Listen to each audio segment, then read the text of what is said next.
দেশে আমরা যাচ্ছিলাম, কোন দেশ ছেড়ে আমরা যাচ্ছিলাম। পেরিয়ে পেরিয়ে উঁচু নিচু ঢালু মাঠ, শিশিরে ভেজানো কাঁটা তার গাছপালা। আল পথে নেমে আমরা যাচ্ছিলাম, ধান ক্ষেত ভেঙে আমরা যাচ্ছিলাম। ছোট বন্যার মা বাবা গ্রামের লোক, তার পাশে আমি দুলালি না প্রিয়বালা। বাবা মনে ডাক বাড়িতে দুলালি বলে, প্রিয়বালা নাম দিয়েছিল পাঠশালা। 2-3 ক্লাসের লেখাপড়া সবে শুরু, গ্রামে কে বলল পালা, সবাই পালা। সারা গ্রাম নিয়ে পালিয়ে যাচ্ছিলাম, মা বাবা দুবোন পালিয়ে যাচ্ছিলাম।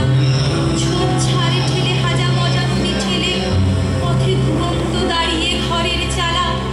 ঘুমন্ত বেড়া চালে ঘুমন্ত রাত, উঠানে শোয়ানো গরুর গাড়ির চাকা। শোয়ানো লাঙল দাওয়ায় শিউলি গাছ, ঘোড়া নিম গাছে চাঁদ অর্ধেক ঢাকা।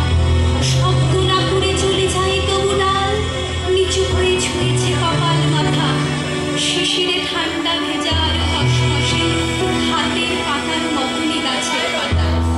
কত কত মাঠ পার হয়ে তারপর জিরিয়ে নিয়েছি গাছের তলায় বসে। যে যার পোটলা খুলেছিল ঘুরে, শেষে চোখ লেগে এসেছে ক্লান্তি বসে। আচমকা দেখি ছোটাছুটি করে সব লোক, কিভাবে আগুনে লেগে গেছে গ্রামে গ্রামে। কই রে আদরে, ও দুলালি তোরা কই? বাবা ডাকছে আমাদের। আমি রইলাম আদরে ছিটকে গিয়ে, কোথায় পড়ল কেউ জানলো না কিছু। আমরা সবাই কাঁটা তার পেরোলাম, আমরা সবাই ঘরে নিচু মাথা নিচু। লতা